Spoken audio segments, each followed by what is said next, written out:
For manual mode, remove and unplug the carousel.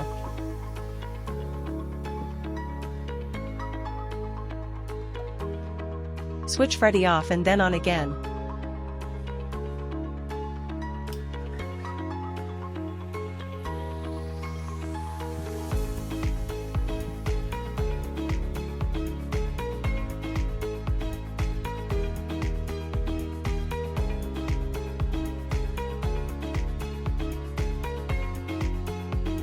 Verify the software says the carousel is disconnected.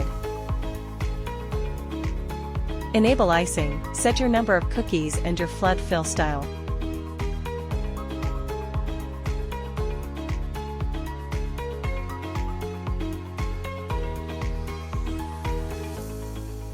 Click Start Icing Job and it will start icing the cookies.